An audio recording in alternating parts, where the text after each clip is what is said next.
Well, good morning, fam. It is another edition of Unpublic with Citizen Stewart. Today I'm flying solo by myself. I don't have a guest today, but I did want to talk about a couple of things that were weighing on my mind as very heavy, specifically about what I'm calling the new Jane Crow, which is how the education system is a mass system of miseducation for Black children that is governed by patriarchal and also maternalistic ideas.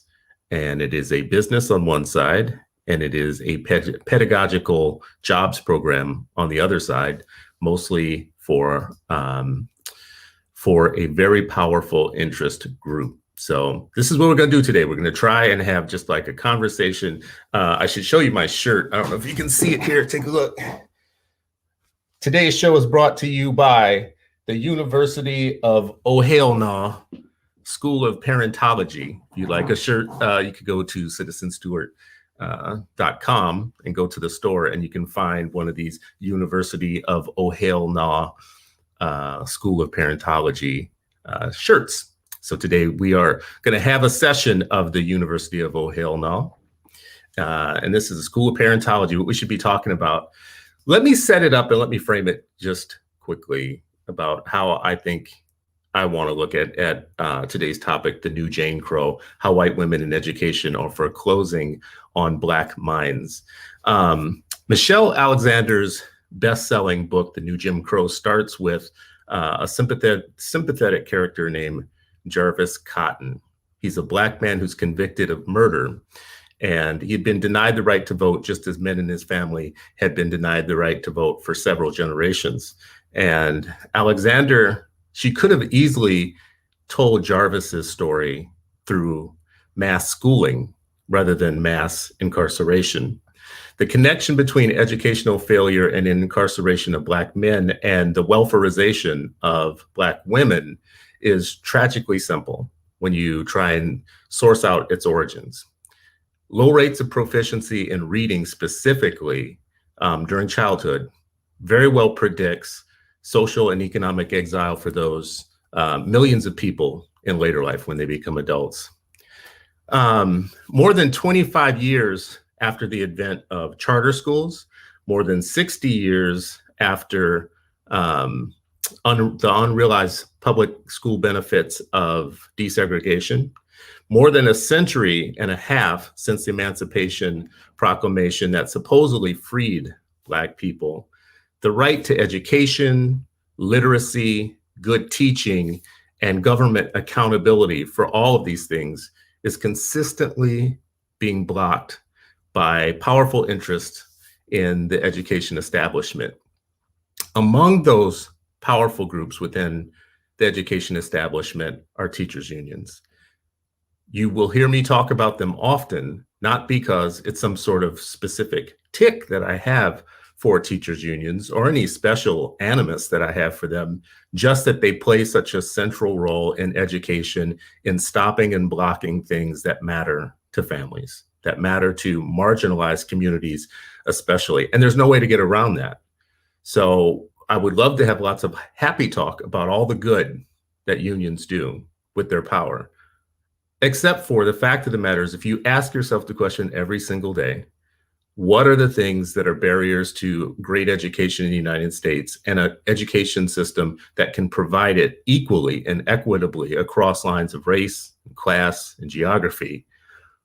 You can't get past one of the facts that will stare you in the face is that unions are at the nexus of blocking and resisting all of those things. I'm going to make a small case for that in this discussion today, and you are welcome in the comments. Light me up. Give me a hard time in the comments. Introduce facts to what I'm saying. Go against what I'm saying.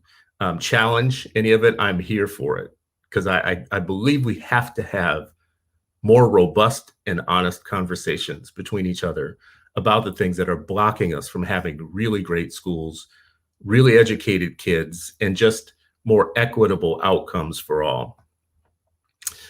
So let's get back to the unions. When I say that the education establishment is a powerful, powerful lobby, and that the unions within that powerful lobby are one of the most powerful, let's just talk about first who they are. Teachers' unions are mostly white, they're mostly women, and their power is without doubt amongst the strongest in education politics. And this is what I'm going to say about their power, and I want you to challenge me on what I'm about to say.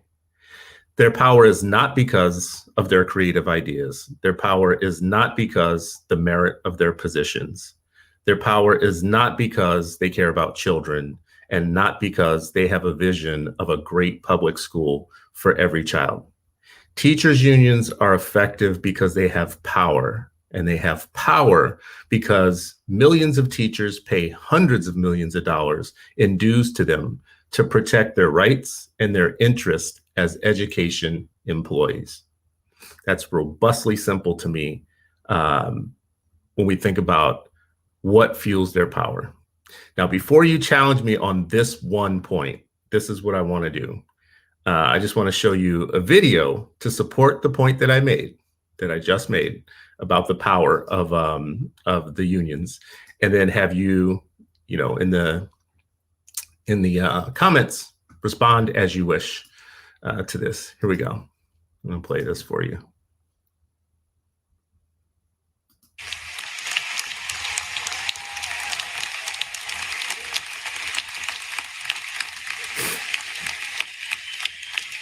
And tell me if you have trouble hearing this.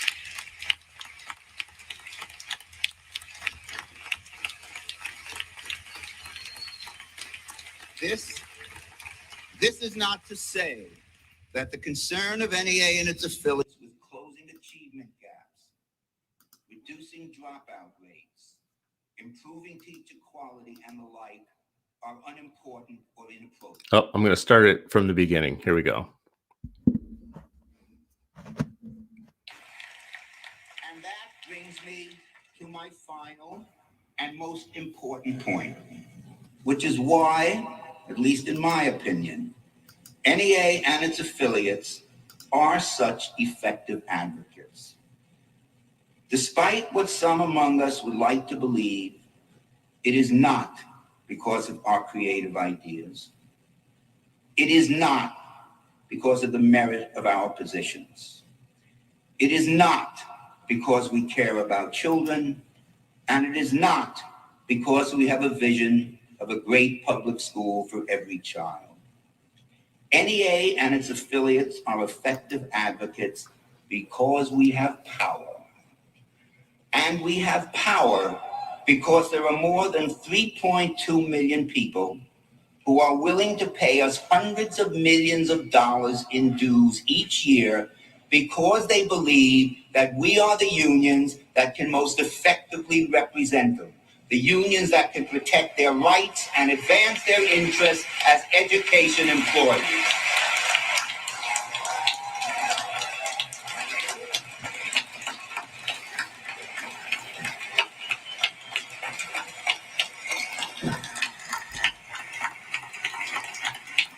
Now, I just asked you, that's exactly what I just said, verbatim. So when I was reading that to you and I was saying that the power of teachers' unions is not because of their creative ideas, it's not because of the merit of their positions, it is not because they care about children. These are all things I'm looking through my text here that I took directly from the general counsel of the NEA giving a speech to the NEA about why they have power.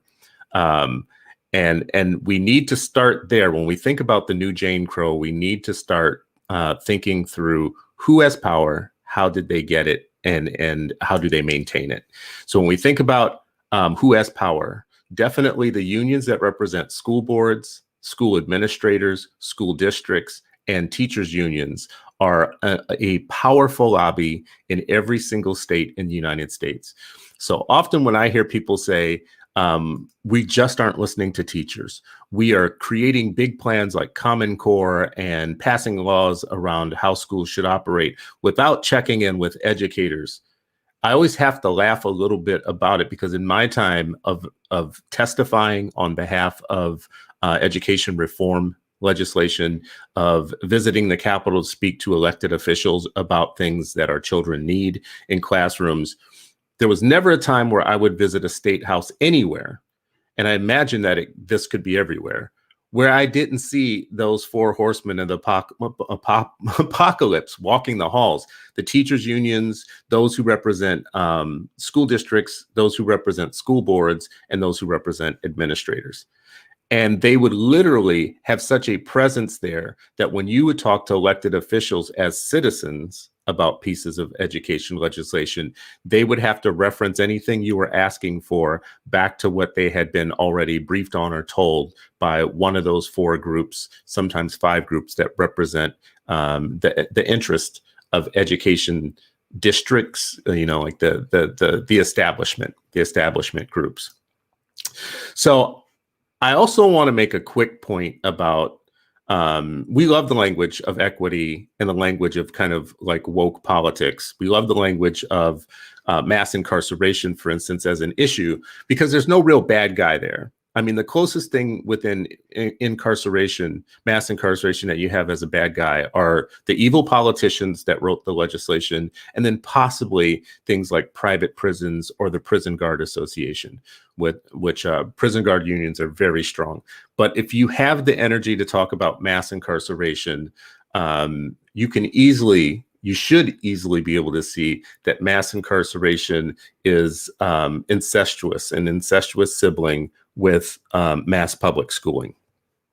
So let me give you a couple of examples of things here that I think stick out to me more recently as examples. I'll start with an older example and then move on to more recently that make my point.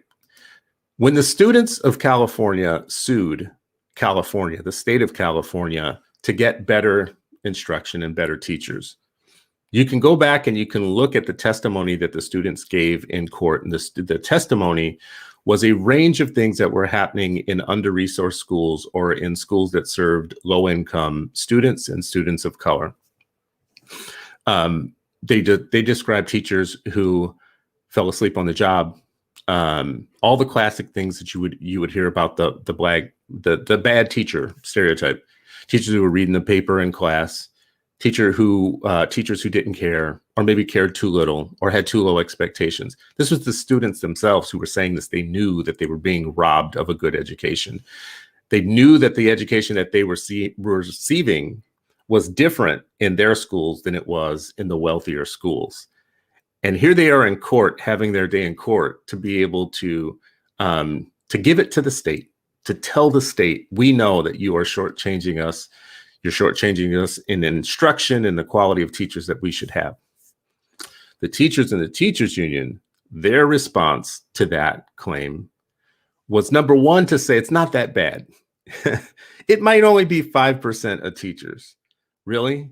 So if you have 5% of anything that's really bad, like cancer or something like that, you still consider that to be bad. But their response was, it's not that bad. It's not worth upsetting all of the teacher practices that we have in terms of hiring and firing and monitoring, just to basically take care of a problem that we consider to be very small. And the very small problem that they saw was, that these kids were getting bad instruction, poor instruction. But there was one thing that I looked at that I found in the middle of everything I was looking through for the Vergara case, when I was watching the videos and going through the news reports of it, and also looking through some of the transcripts. There was something I had never heard of before. I guess other people knew it, which was that by state law, a teacher position, a job, is property. So if you are attempting to separate a teacher from a job, you are depriving them of their property. And that set out shockwaves in my head, because I couldn't understand, number one, how can a public job be private property? How can somebody own a public thing? With all the talk we ever have about privatization, how could a teacher's position itself, a public employee's job, supposedly paid for by the public and owned by the public and accountable to the public, how could that be private property? But it was, right? And it's private property to that teacher. So if you are going to separate them from that, you need to go and document all kinds of very strong reasons why you would separate that teacher from their property, not their job. It's not like just being fired now. It's like, I'm taking your land. When I really thought about, like, nationally, if that's the case, and teachers are like 80% white and 80% white women, then teachers' jobs in the United States are white property. And basically, you are attempting, anytime we talk about education for children of color, we are bumping up against the system that really sees us as interlopers. They own the enterprise. I just told you that by the numbers. The teachers union professional just told you that that the reason they have power is because they have collectively combined and bundled their money to the point where they're too big to fail as an entity. So when I see Randi Weingarten and others, from the unions exerting an extreme amount of power over the way that our schools work and the way that policy gets made, it feels a little bit to me like Monsanto having its way with the EPA. That to me is gross, and it's a gross way to put it, but I can't think of it any other way. Let's go a little further into this new Jane Crow. So you have a mostly white, mostly woman profession that bundles its money and dominates state houses and law and blocks pieces of reform like charter schools, like teacher evaluation, teacher effectiveness, accountability, testing, anything that shines a light on the fact that the system is inequitable. And when I say the system, I mean their system. I'm not talking about the romantic vision of public education as a shared system amongst all of us that have equity within this democracy, because that's not what it is. What it is it's the property of an occupational group, a public occupational group who have bundled their money to overrun the enterprise. They're not alone, though. So the teachers don't do this by themselves because they have social and economic power. They are able to use their social networks and their social systems with people who are like-minded and affirming to them to extend their power into the electorate. And the way that they do that is, if you look at groups like, so let's just start at the godhead of the new Jane Crow. That would probably be people like Diane Ravitch, Carol Burris, people who lead what looks like a modern day temperance movement, where you have highly educated, well-heeled white women who run a system of indoctrinating other white women to be on board with the save our schools mentality. So you have things like Parents Across America, which is a very white, very woman, very middle-aged organization of people who see it as their sole kind of goal in life to protect and defend the system as it is now, and to defeat and resist anything that attempts to change the system in ways that they don't like. And some of those ways, most of those ways, involve reform. So they are resistant. Parents Across America, your local chapter of Save Our Schools, and Hands Across America, all these type of groups that pop up, defend our public schools, save our public schools, defeat the enemy, and all those things. Do you ever wonder why they don't call those Save Our Children, or Save Our Kids, or Save the Young People who are marginalized by inadequate instruction? Do you ever wonder why they say the school and why they say public education, defend those things? It's because that's their religion. Their religion is public education. And you are a heretic if you come in trying to change any of the major commandments of their religion. They don't care about the individual, the child, the person who's being shorted.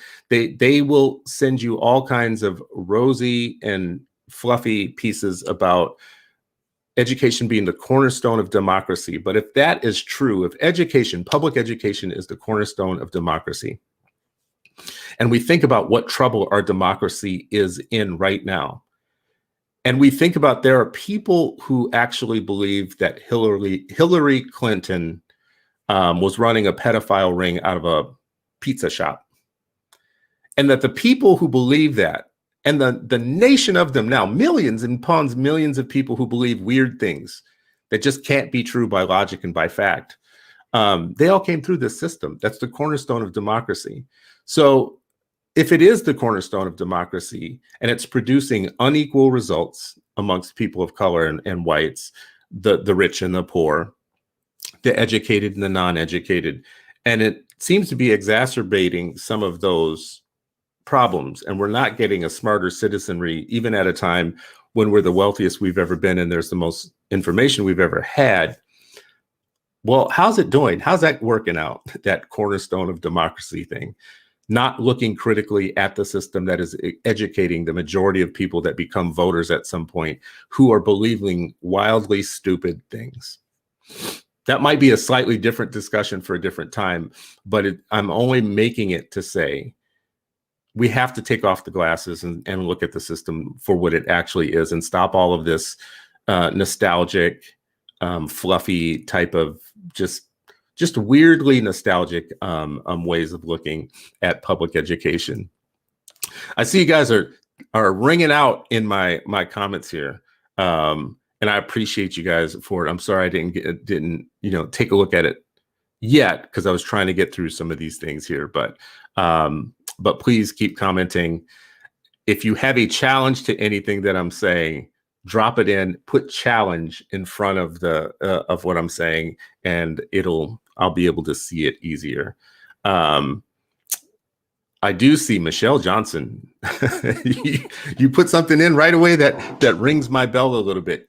Pastors for Children said if charters fulfilled their purpose, they would be cooperative, accountable, transparent, and locally controlled and selectively placed. Notice no mention of educating children. This is a really great point, because the group that you are mentioning, in Texas, they're called Pastors for Texas Children. In Oklahoma, they're called Pastors for Oklahoma Children, and so on. I think they're going into Florida and into Kentucky. If you look at who's running them, so first of all, I became aware of them because Diane Ravitch boosts the hell out of them and has interactions with them. So they are definitely Branch Ravitchians. They are people who have listened to the gospel of Diane Ravitch, which is 100% a hypocritical gospel for the imperial white mother. And if you want to know where I get the term imperial white mother from, it comes from research done by Professor Tommy J. Curry, who writes about critical race theory and writes about Derek Bell's vision of public education just in general. And he talks a lot about how we talk about the patriotic or the paternal father figure within racism and white supremacy, but we always leave the role that white women have played in the maintenance and the furthering of white supremacy. We leave them out of the equation oftentimes, and we do that because I think in some ways we see them as a version of part of the oppressed, but not part of the oppressor. And he goes all the way back to slave times to unearth the ways in which they fulfilled the role of what he calls the imperial mother. There's a book called The Mothers of Resistance, or I think it's The Mothers of Mass Resistance. If you look for that book and you find it, in that book, it talks about the role that white women played in maintaining segregated schools, for instance. So you've always had things, even before then, of white women collectives and organizations that yielded social power. The temperance movement and the suffrage movement might be for positive, but for negative, on other sides of the fence, you had things like the Daughters of the Confederacy and white citizens councils that were very white women domineering and driven. But when it came time to desegregate the schools, the maintenance of segregation in public schools was not just it. First of all, people don't talk about that. It was a lot of teachers and it was a lot of white women using their social powers, mothers and teachers working together in the same way that today Hands Across America and Save Our Schools work with Diane Ravitch and her group and teachers unions, Randy Weingarten, and it was Lily before, now it's Becky Pringle, to maintain the system as is and defeat any attempts to change the system greatly. So sticking on that point just for a minute, I'm not the only one who is saying these things. I just want to be very clear. This isn't me just making opinions about these things. If you go back and you look at the books that I'm telling you, look at a book called Uncivil Rights.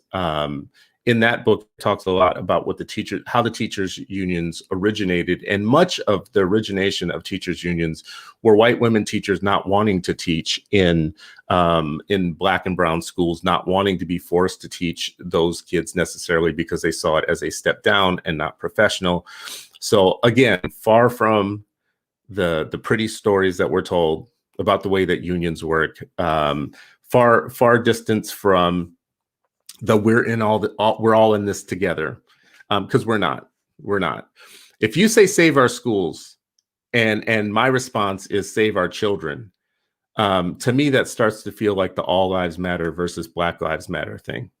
So you're saying all lives matter, save our schools, open schools for all, great schools for all. And I'm saying, but when you say that, you're missing entire populations of young people who've been marginalized for generations, legally, economically, politically, socially. We can't ignore the fact that your one great system, your one best system is not best for us and isn't working. So there's a challenge here. All right. So this comes from Toya Jackson. Challenge. Don't dismiss conspiracy theories without picking apart the pieces of truth in them. That is how truth is subverted, by grouping them together with ridiculous beliefs and then dismissing them as a whole. The devil is in the details. I have seen this trend in mainstream news. Toya, I don't know if you're talking specifically about, when you say don't dismiss conspiracy theories, I don't know if you're talking specifically about me talking about QAnon, and the theories of like the Clintons running a pedophilia ring out of, what's called Pizzagate, out of a pizza parlor, and those things. So I don't know how to rescue that in a way. I get what you're saying, because sometimes conspiracy theories have an element of truth to them that if you just wash them all away as ridiculous, then you're harming the public understanding of things that they should know. So here's what I'm going to say. I don't think that there's any doubt that the public schools are not generating citizens who are fully aware and abreast of how their government works, how life and science works, how to think critically when they do hear media reports of anything. I honestly believe that mass schooling and mass incarceration work so well together is because one incarcerates your mind while you're still young, and then the other gets your body later, and they both make money off of you. They both profit off of you. The average Black child walking into a school system right now is worth so much money. They're worth money in terms of counseling and big pharma and special programs and social work. And there's an entire army, a middle-class army of people who are completely dependent for their living, for their lives, on the existence of that Black body that comes in, having nothing to do with the mind. That child comes in, there's a lot of people that are earning their keep off of that child. And when you think about, oftentimes that same child will end up either in welfare or in prison. And that like 1 in 3 Black men could expect to possibly be in contact with the criminal justice system, and with pushouts and things regarding issues with girls, that many of them will end up dependent in one way or another financially, either upon government systems or upon men. You have to ask yourself what is happening in that starter system, that 12, 13 years in the starter system. What is happening there that it is doing such a good job of preparing you for 2 places you don't want to be, welfarization and mass incarceration, versus for life as free people. So I don't know if that answers your challenge. I'm clicking through really quickly here to see if there's any other challenges. So Mott says our class divide is more problematic as Black folks. And Mott, I don't know what you mean by that, but I feel like I agree with you. So when I talk about the system as it is, the unions mostly being of white women, and that this is a new Jane Crow that we're seeing, and that they are playing their role with the institutional fathers to keep us trapped in these systems, that even though they're leftist and they're woke and they believe that they're creating systems of resistance to white supremacy and whatnot, they're not. They're playing along. When I say that, it's not to leave out those of us that are participating in those systems uncritically, because we, along with our white colleagues and peers, are gaining pensions or the same type of benefits that they're gaining off of it. So it's not to our benefit to do anything other than slap on the same t-shirt that they slap on and fight for the same things that they fight for, and not fight for our people. Michelle Johnson, what else you got here for me? The parents are starting to turn on my district's teachers union. If the union loses too many parents, they lose power. This is really important because it's true. So in places like Oakland, for instance, and I could probably name a few others, white parents of means are now starting to get very tired of the school closings. They're starting to get tired of what they see as the schools unnecessarily being closed. And that's leading them into small skirmishes with the teachers union. Now, that had been a sisterhood. Wealthier parents who are well served by public education and getting all their needs taken care of because they get these little islands of privilege that we call public schools, they have been some of the firmest supporters of white teachers unions and the women in them. And they have like a social connection that has been very hard to break. But with COVID, and with this problem of kids being out of school for a very long time, they're starting to have enough. And you could see in many cases, they're starting to be the ones that turn on the unions in Facebook groups, and they're creating collective power, and they're pressuring their districts to go back to school, and the media is picking them up. So that's an interesting, ripple in the hard to break social power of things like, Save Our Schools and the teachers unions being so well united because they share demography. It's being tested now in a big way. So Michelle Johnson, I agree with you. Ray Ankrum, Brother Ray is here. Teacher ed programs suck. You become a good teacher the day you decide you no longer want to be a bad teacher anymore. I don't know what that even means, brother. Like, I don't even know what that means, but it does lead me to another place. Let me pop something else up here for us to talk about quickly, because it's always good for a local example. So here's my local example. I'm going to share my screen. I'm going to find this story for you. If I can remember how to use my technology. All right, so if you've known me for any amount of time, you have seen me pull this story up before. So the story is now 6 years old. It's an older story. Minneapolis's worst teachers are in the poorest schools, data show. Minneapolis officials say they're taking action to balance needs with abilities. So this wasn't a particularly surprising or shocking story, not to those of us who had been watching the Minneapolis public schools for years. It was just a confirmation of what we already believed. But look right here, what it says, schools at risk. Schools with lowest observation scores, meaning the observation of teachers and their performance, and the percentage of students on free and reduced lunch. And right here, Bethune was one of the schools that hit the high water mark. The school for being like one of the worst with the kids that needed the best, right? So, so I'm going to show you a video. I should give you a little context about this. So this is a school that's in the paper on any given day being said that they have some of the worst teachers in the district. One of those teachers really didn't like what she was reading, so she came down to I don't know if it would be called protesting, but she wanted to push back on what was being said there. So let me pull up this video. Perfect. Piggyback off of that. I'm Greta Callahan. I'm a kindergarten teacher at Bethune Community School.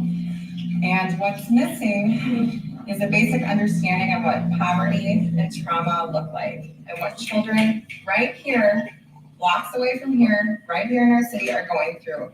Whether that's testing or how we greet our students in the morning, how we approach students and learning cannot be absent in our schools. School always should be consistent, stable, and safe. And as many of you board members know, my classroom is a sacred space filled with freedom and joy for 5-year-olds. Recently, I learned that I can no longer keep that promise of emotional safety to my classroom. Teaching and learning sat in classrooms around the district for 2 to 3 hours. My classroom was one of those. All we were told is that they wanted to see how Benchmark was being implemented. I did not receive any more information, and I did not receive feedback. Did I mention this happened right before winter break?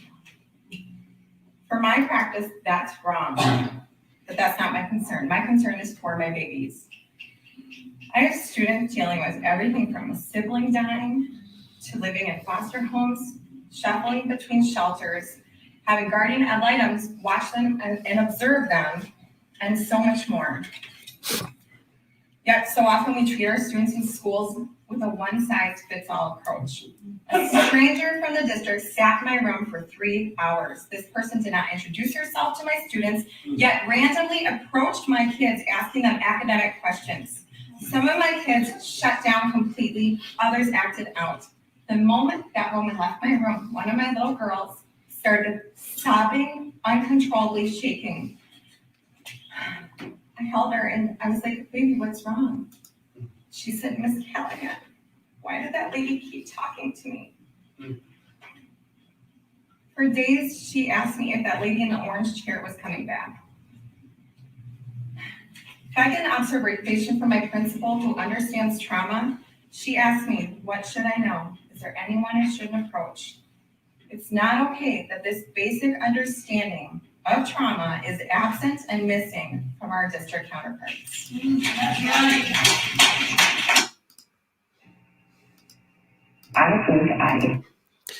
So there you have it. She gave the district a piece of her mind there. She came to say that basically my babies are in trauma. My babies are, you know, the reason that we are poorly rated as teachers in this school is because of the condition of our students, is the basic there. She's also making a challenge to how they do observations and how they conduct their, you know, their evaluations, which, listen, if you are being lowly rated, I don't believe that that anything else is going to happen except for you're going to challenge the system in which evaluated you, because you're not going to like what you're hearing. You're not going to like the information. But this is what I want to say about her, Greta Callahan, Miss Greta Callahan. At the time that she had done that, she wasn't a long-serving teacher. She wasn't like a vet in the district.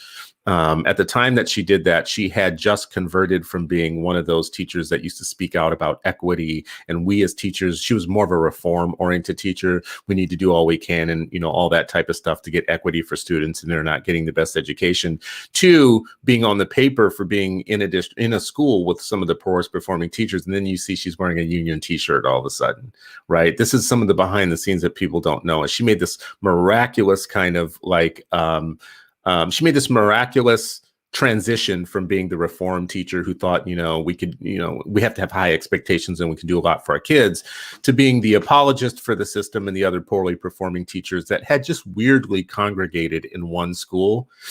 Minneapolis has a history of allowing parents and teachers to be squeezed out of some of the best schools and being to find comfort in some of the schools where students need much better and need more.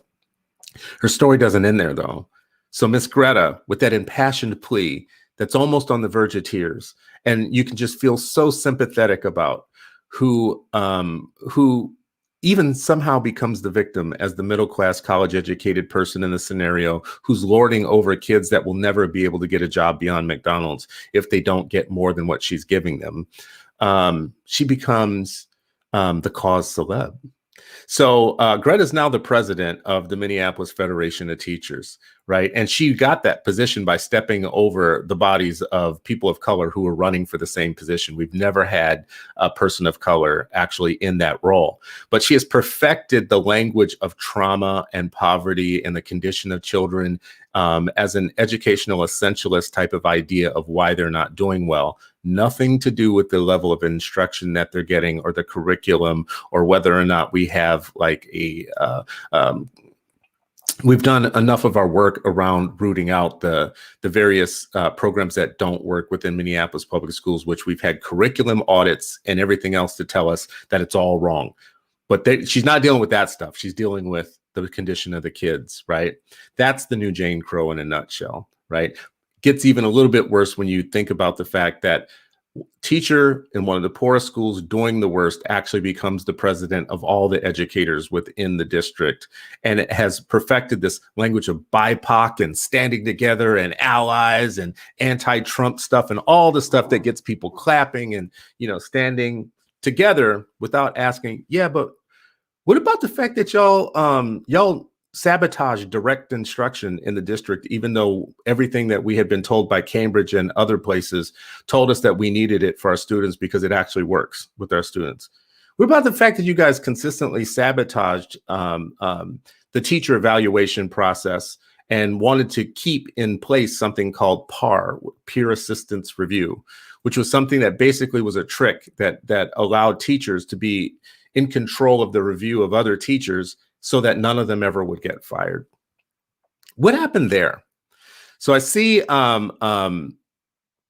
need to keep telling these stories locally, because here locally, if I wanted to go even further, there's a Greta in St. Paul. So now the Twin Cities is pretty much, in lockstep with each other. They report up to a state system to a person named Denise Beck, who is a similar looking woman with a similar haircut and a similar register and a similar vocabulary around trauma.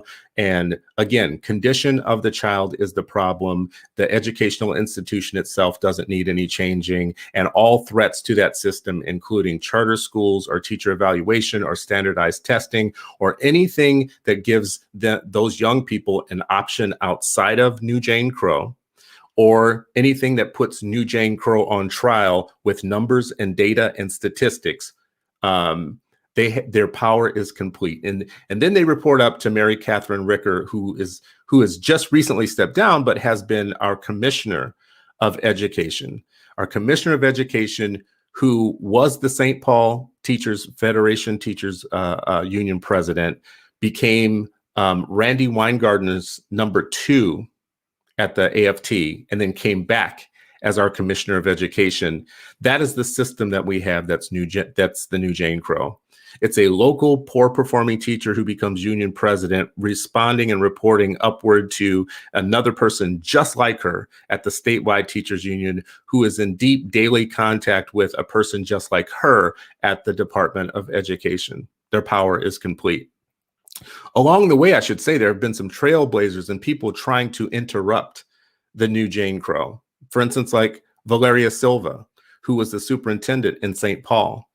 And she's so thoroughly pissed off the white women teachers of St. Paul with her equity and race initiatives that were meant to mainstream kids that weren't being mainstreamed, were meant to stop kids being cut out of some of the best classrooms who wanted to be there and needed to be there and deserved to be there.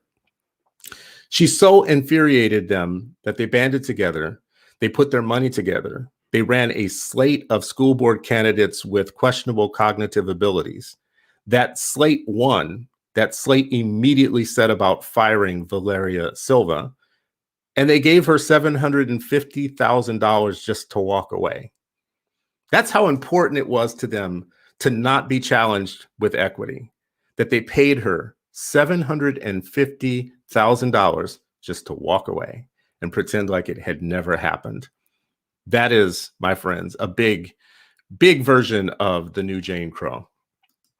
Let me back up and go back again to just something, and then I'm going to read, maybe a couple of your comments and see if anybody has anything that's challenging or that they want me to answer for. like, Chris, you're getting it wrong. But right now, if we look at the way that like districts are negotiating with their teachers about whether or not our students will have in-person learning or not, how many hours or minutes of in-person learning they'll have or not, it's leaving parents out, taxpayers out, districts out, and it is the ultimate new Jane Crow negotiation system. Districts are literally not negotiating with us, the people who fund them and who are the most affected by them. They're not negotiating with us when, where, and how our kids are going to be educated. They're negotiating with the leaders of the new Jane Crow about when, where, and how we will have school or not. It was brought to my attention that Los Angeles is a really good example of how this is going down. So it's almost $1 billion, I think, and I'll check this number. People should check with me later about this. The reduction in teaching time that the teachers have been able to negotiate in Los Angeles amounts to almost $1 billion worth of lost learning time, instructional time. And who's paying for that? The taxpayers of Los Angeles and of California and of the United States are paying for their don't teach, still get paid agenda that the teachers have there. And looking at some of the transcripts of the negotiations that they had in Los Angeles, and I should say that parents have sued the district and the unions for their negotiations. You saw things pop up in the transcripts like the teachers union folks saying that they were getting tired of hearing the district talk about parents all the time and prioritizing parents and parents this and parents that. And they were literally not wanting to teach. And they found every way and every angle to say that they should not be teaching as much. Even as the district was telling them, we really see a serious problem. Our kids need way more live instruction than they're getting. Teachers didn't want to give live instruction. They wanted to give the take attendance and then point you to some resource and you go teach yourself, basically, right? Now we're talking about hundreds of millions of dollars that are invested in the new Jane Crow in this district. And Jane is saying to Crow, like, listen, we're not going to do this for the kids. We don't care how many minutes you think that they should have. We don't think we don't care if you think it should mimic a normal school day that we used to have before. The most we're going to do is 3 hours and some change mostly. And we don't want to be made to do that in any specific way. We want to do that in any way that fits the individual teacher's ability to teach. So if you say synchronous, which means, we need to be in sync, the kid needs to see us and we need live instruction or whatnot, maybe we're for it, maybe we're not. We just don't want you telling us exactly how to do that. We cannot talk about that without talking about power. Where's the power in that situation? The children of Los Angeles need live instruction. They were already behind before we went into a pandemic, but when we went into a pandemic, all hell broke loose in their lives. So when Greta Callahan and the ones just like her everywhere else, when they get before cameras, they talk the language of our babies. Our babies. Our babies need food. Our babies need water. Our babies need this. Our babies need that. Our babies need everything except for live, high-quality instruction. I don't know how you get around the challenging of the difference between the public persona of New Jane Crow and the private discussions of New Jane Crow. In public, they are BIPOC allies who love their children, who just want a strong system for all and are fighting against the billionaires and the evil politicians and everybody else who are trying to make them do things that are not good for kids. Except for in private, they're saying, we don't want to teach. And we just want more money and less accountability. We don't want to be observed. We don't want to be evaluated. We don't want to be watched. We don't want to be tested. We don't want our kids being tested. We don't want any data or evidence that shows when we're not doing well. We don't want to do any more than our contract says that we need to do. Now, someone watching this is going to say, well, Chris, you're taking it too far. This is, teachers just really want to do the best for our kids. They want to do, blah, blah, blah, blah. We have too much evidence about what New Jane Crow is doing that is nasty and deceitful and is trapping young people into systems that are putting them on trajectories for bad lives, for lives that are in economic exile or in jail or in welfare or in one way or another being in circumstances that we would never allow if it was happening to large groups of white, well-heeled children. So this lovely language that we like to fall into, we have to stop it. We have to stop talking about our schools and our teachers, right?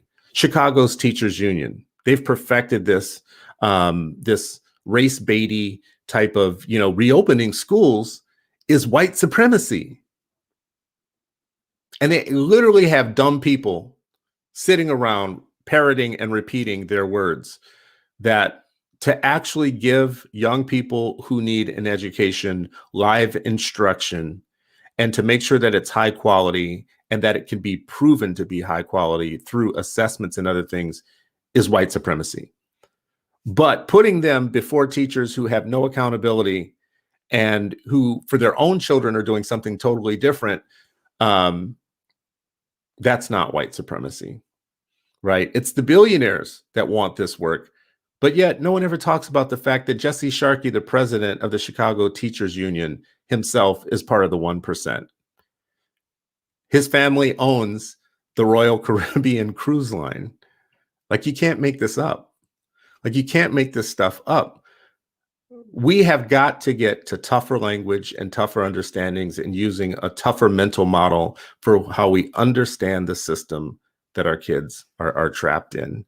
Let me go to some of your comments here. Well, Raymond Ankrum says these ain't our schools. Again, that should be a new T-shirt. These ain't our schools. The New Jane Crow owns the schools, and we're not part of the New Jane Crow. Just so you know, be careful how you tell that. William Conrad, thank you very much. He says your presentation is right on. Toya Jackson says teachers that want to do the best, do the best. And I think that means don't be about it. Don't talk about it, walk about it. Do the thing that you say that you want to be. Be the person you want to be. Michelle Johnson says, Chris, Unpublic is supposed to be about solutions. Please end with at least one. Okay, now see, Michelle, you should have put like challenge before that, because that is a challenge to everything that I'm saying right now. And it's a good challenge. But here's what I'm going to say. The solutions to what I'm talking about right now are not simplistic, and they cannot be done by simplistic thinking people. So there is no one silver bullet. Our children need a coherent educational program that is led by instructional leaders who have a demonstrable record of understanding teaching, learning, instruction, and outcomes. Our kids need and deserve the highest quality of teachers as evidenced by how they have been trained and the type of outcomes that they get. So there is no one solution here. We need to stop the resistance to improving and reforming teacher colleges and teacher prep programs. We need more teachers of color who have an understanding of and a familial relationship to the students that they serve. We definitely need to get over some of the education wars on things like direct instruction, the science of reading, the how we teach rather than just always fighting about the what we teach and the culture wars. Got to get out of the culture wars and get into the pedagogical science of what works and what doesn't work. And there are guideposts on the way there. Karen Chenoweth's work around It's Being Done, like her book, It's Being Done. And there's a book of what the best teachers do. The science is there. So we should not be arguing about what makes a good quality education or how to get there. It's there and we have it. We're just getting lost in the education war battles. I can't talk about, if we were to talk about the new Jim Crow, the mass incarceration, there was a real kind of the solutions there are found in law and policy. We changed the laws and the policies, things very specifically, for instance, like the difference between crack cocaine and powder cocaine. We need to find that we need to root out the educational equivalent of those policies that damn our students to ineffective teaching and poor pedagogical methodologies. We need to root out those systems. And I think it starts in two places. You can start up high with state policy around how much choice students should have to find the teachers that they need in the schools that they need, what the standards should be.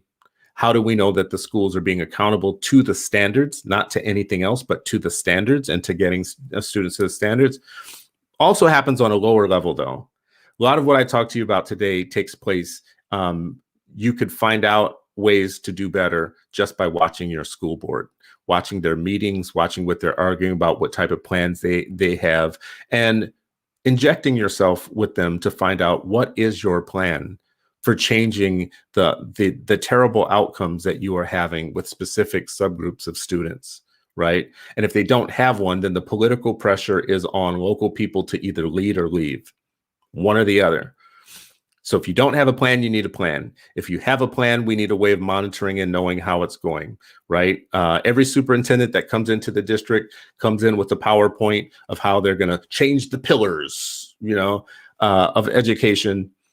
Year one, everybody's happy dappy saying we're putting it in place. Year two, it's starting to show signs of either working or not. And year three, oftentimes they're being courted to be a superintendent somewhere else. The only thing that's constant is you as the taxpayer and the parent, to keep the school board honest about the progress that they're making. I don't know if that helps your challenge, Michelle Johnson. William Conrad, thank you so much. Sherry Lucas Hall, thank you. Most of the school board meetings are virtual. You can watch in your PJs.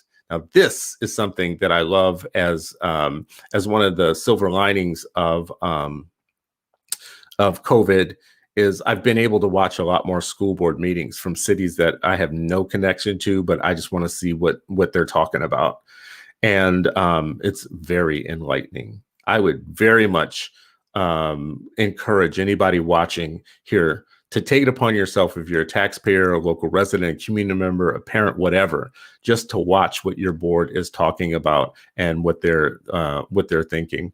So Debbie Meyer says the science is there. Teaching colleges and principals need to get on board. That's a solution, Michelle Johnson. They need to get on board, but how do we enforce that? How is our activism pushing them to get on board? William Conrad says transforming the colleges of education is critical. We know this. We have the research. We have things telling us that ed schools are cash cows. Oftentimes, they are a wide open funnel that is letting too many people in who have no business teaching our babies.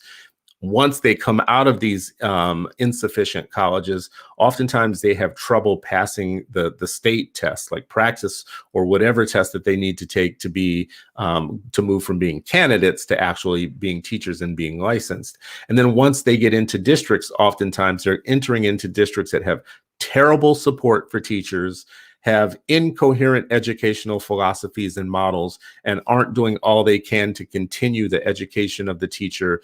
The teacher is learning so much on the job rather than all the massive groups of people that are being paid to help them be better and to understand the work that we do, or the work that they do, I'm sorry. David Castillo says, our children need and deserve a national union that is independent. And I have said that for a long time, but I recently come to say something different, which is, I don't know if the union is the right construct. I think it's a industrial area construct. It's been very successful for the new Jane Crow.